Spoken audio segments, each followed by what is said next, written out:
Hello everybody, my name is Elena. I am a K through 5 behavior special education teacher in the state of Iowa, and this is my vlog.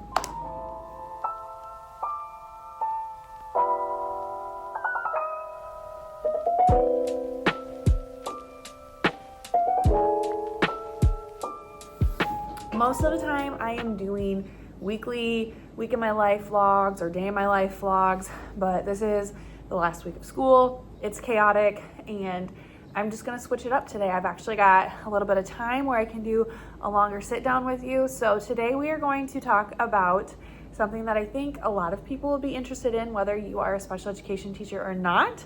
And it's going to be my top 5 behavior strategies that changed my classroom. That might sound dramatic, but truly these are my top 5 tips that I will give anybody, whether you are in special education, general education setting. This applies to even like a lot of it parenting. I apply a lot of it at home with my own child. So I'm going to talk about my top 5 favorite strategies to use that are the most effective bang for your buck, and I hope you stick around to watch.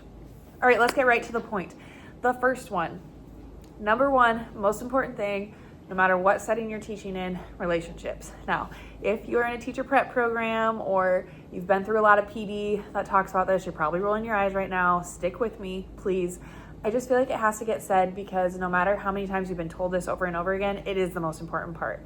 Will that fix every problem?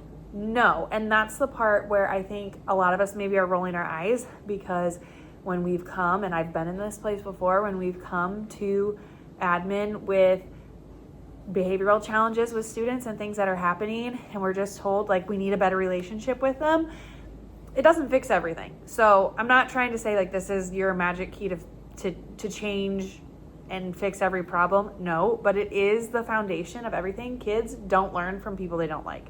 They write you off from the get-go. If you do not have a good relationship with a student, you don't stand a chance of making any progress with them behaviorally or academically. So that is my number 1 tip, is to create strong relationships. Now, you can just say that, but how do you actually do that? What does that actually look like?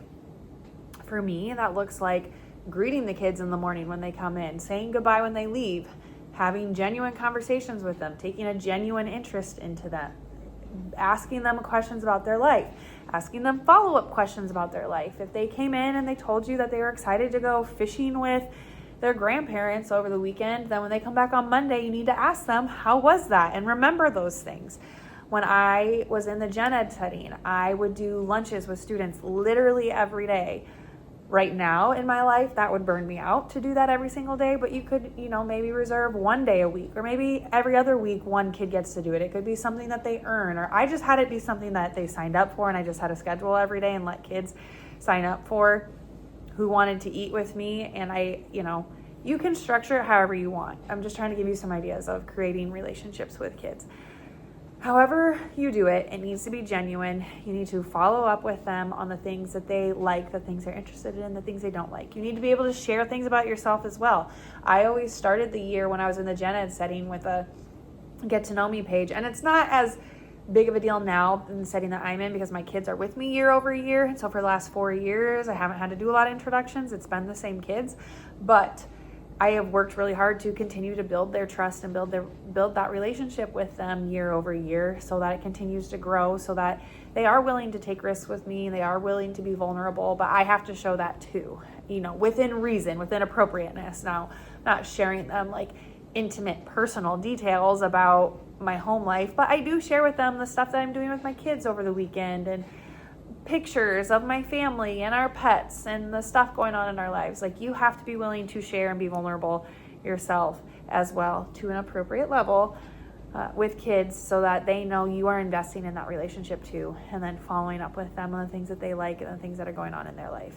So number 1, relationships. That sets the tone and sets the foundation for everything else to come. If you're not pouring into their cup and having those positive relationships, you can't ever have that corrective feedback and give any redirection to them, because that's all they're hearing from you. It's just nagging. So you got to have those positives. You got to have the deposit into that relationship if you're ever going to have a chance of giving any other kind of feedback to them. Tip number 2 or strategy number 2, wait time. This can look like a lot of different things. In my own notes here, I wrote wait time / silence / second to last word. So all of that means do not get in a power struggle with a kid. That's what not to do, okay? Remind yourself to breathe. You are the adult in the situation. You are in charge of either de-escalating and taking the temperature down or escalating and bringing the temperature up. You have to be able to control your own emotions before we can have any influence over anybody else. Behavior influences behavior. It's something I teach in CPI class all the time. You have to be able to control your own behavior because it influences the behavior of the adults and students around you. So if you are getting fired up and frustrated by a situation, you don't have any chance of de-escalating the student. You are supposed to be the adult who has control over your emotions. And I'm not saying you can't show emotions, but if you are trying to de-escalate a situation, you can't get wrapped up into it. You can't get wrapped into an argument or a power struggle with a student because that's not going to help and you're not going to get to a resolve. So as the adult, you have to be okay with giving wait time, with giving silence. That means sometimes you're not responding at all. You give a direction, they might talk back to you, and you're not going to respond, okay? I might say your job is to put the Chromebook away. No, I don't want to. F you might be the response. You don't need to argue. You don't need to respond. You just wait, okay? Don't say anything. Give it some wait time. If a student already is on a program that has they might have a behavior plan, if they have an IEP and they have a behavior goal, it might tell you a specific amount of time, wait 30 seconds, wait 1 minute, 3, 5, whatever it is, follow that plan. But if you're in a setting where you either don't know the plan or a student doesn't have a plan for it, don't get sucked into that power struggle and the argument, okay? Give the direction, step back if you need to. Be comfortable having the second to last word. That's something that Brian Mendler really coined, the term of being a second to last word person, but there truly is so much power in that. You pull the power back when you're not getting sucked into those power struggles and arguments with them.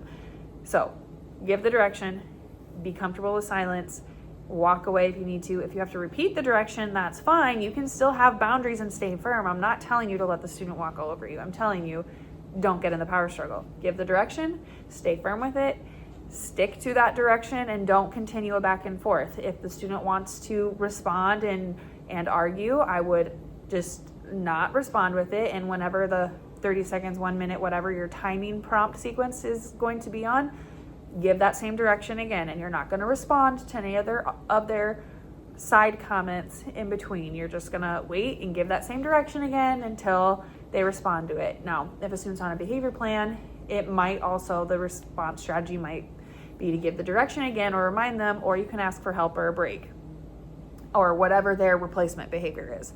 So that might also be the prompt.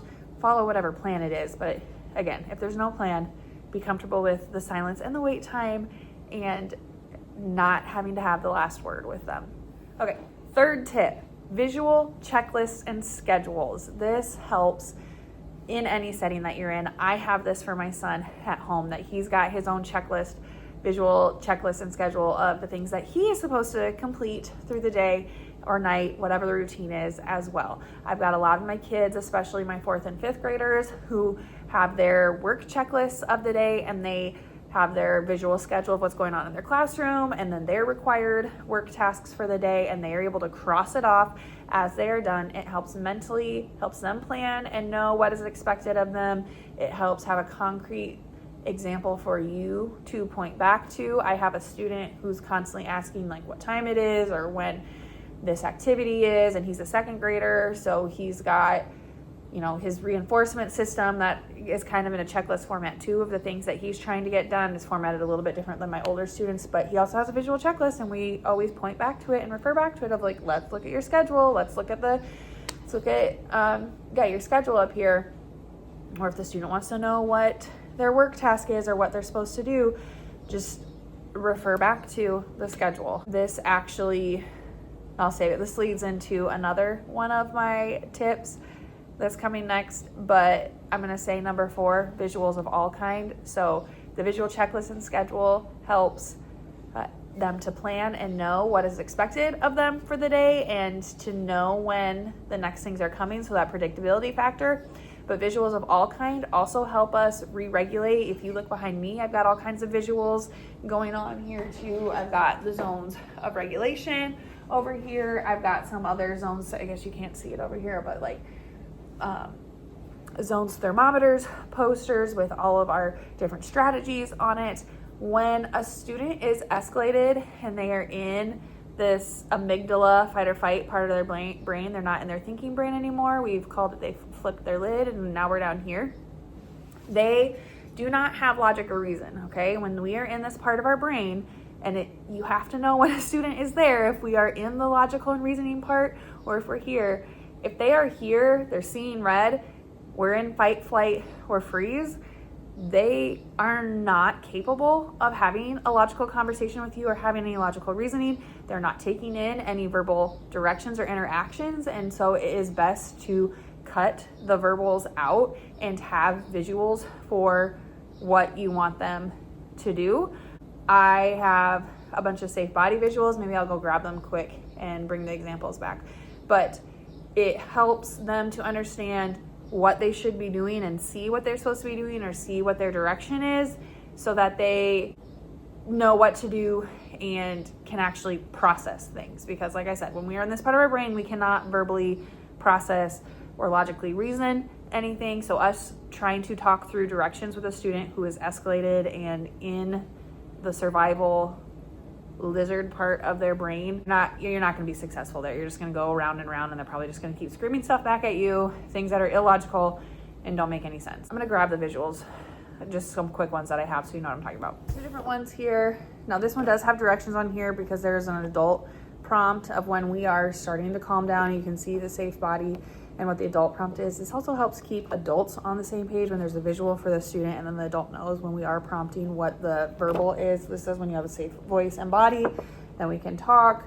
So it's trying to not reinforce with attention problem behaviors. That gets really nitty gritty with what the function of the behavior is.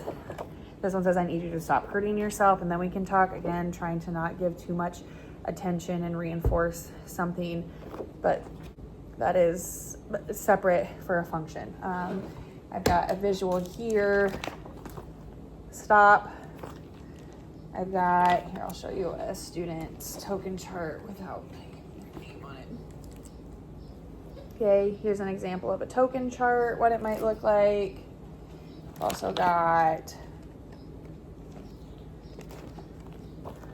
strategies here printed out that you can use. Zones poster that might look like this. I've also got these break strategies. These are a nice little, I've got them in some places around my room on just a ring. You can make these bigger. I actually have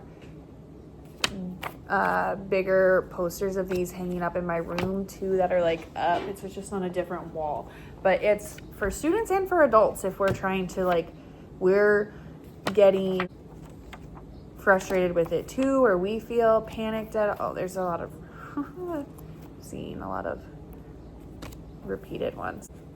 If we're finding ourselves getting frustrated and we don't know what to do either, sometimes we also need the visuals of what to suggest to them to do, because sometimes it feels like I've tried everything. Well, have we though? I'll say you can't teach these. You can, but it's not very effective if you're trying to come up with something, a new strategy that the student has not practiced or done before. You can't teach them when someone's in this brain. You can distract them, and that is another strategy for trying to pull us out of the thinking part of the brain, is to distract them, and that element of surprise. I know we've talked about sometimes I'll just start singing a random song, and that element of surprise gets them out of it, and start singing happy birthday to them, or start singing row row row your boat. One day I started singing that vowel song about apples, apples, I apples, opals, that whole little song there. And then I got a student thinking about apples, and then we got on this other train of thinking. So the element of surprise, yes, does work when you are in this part of their brain and pulls them out and gets them thinking about something else. However, You can't teach a new calm down strategy in this moment because we're not in a place to receive teaching, okay? And that's why it's so important to practice these, because they need to be as natural to you as breathing. Otherwise, when we're in this part of our brain and it's all primal and instinctual, you've got no chance of de-escalating then or doing it. It has to become so natural, like breathing. Just think about it. You don't tell yourself to breathe, your body just knows how to do it. So that's how often we need to practice these strategies, so that it is just like second nature breathing to them. But visuals of all kinds, whether it's giving directions, whether it's just reminders for you, or it's a big stop sign to tell students to stop, because when we are in this part of our brain, we're not processing things verbally. We need visuals to help kind of break through that barrier. Okay, so 3 was visual checklists and schedules, 4 was just visuals of all kind, and then 5, consistency, routine, and predictability. And this is why I said number 3 about the visual checklists and schedules kind of bled into number 5 as well, 4 and 5, because the visuals and your checklists and visual schedules are all going to help create the consistency, routine, and predictability. But when students know what is expected of them and is consistently expected of them every day, they know how they should act, they know what they're going to be reinforced with, they know what a consequence might be if we don't act the way we are supposed to do.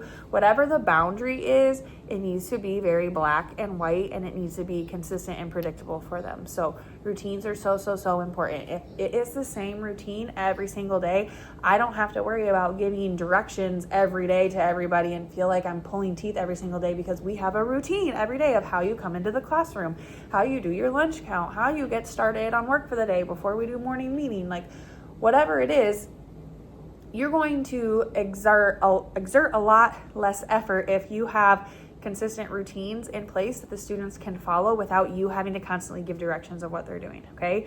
So routines and consistency and predictability of all kind helps you exert less effort, helps you to give fewer redirections because the kids already know what is expected of them. And then when we're talking about students who have behavioral challenges or trauma as a part of it, part of that trauma is probably that there is not consistency, routine, and predictability at home. So the more we can create that at school, makes school a safe place for them to be and helps them to stay regulated, to be on track. I know, we're at the end of the school year and there are some behaviors flaring up, and for a lot of the kids, it's because we are anxious about going on break where we don't have that consistency, routine, and predictability, okay? So the more you can create that in the classroom, the safer of an environment it becomes for your students, the fewer redirections you're gonna have to give because they know what's expected of them and it becomes their habit, their routine, they do every day. It keeps everyone on the same page. So number 5, consistency, routines, and predictability. Okay, so just to recap, the top 5 behavior strategies that I have for you that will change your classroom the way they have impacted mine and changed mine for the better as well. 1, creating strong relationships, authentic, genuine relationships with your students. 2, being comfortable with wait time and silence. 3, visual checklists and schedules. 4, visuals of all kinds. And then 5, creating consistency, predictability, and routines in your classroom. If there are any of these that you would like me to go into further detail about what that looks like in my classroom, or questions about how you could create that in your own classroom, please let me know. I would love to expand further on any of that, but hopefully that gave you just some good ideas and some reasons why you should incorporate some of those things into, or all of them, into your classroom, no matter what the setting is. And that's all I got for you for today. So thank you so much for watching. If you watched to this point in the video, go ahead and put an apple emoji for me down below. It just helps me know that you did watch to the very end, and I appreciate you so much. If you haven't already, please click the subscribe button. I appreciate you all so much, and I will see you in my next one. Bye. Can't say I saw you around when I started. I'm a hometown.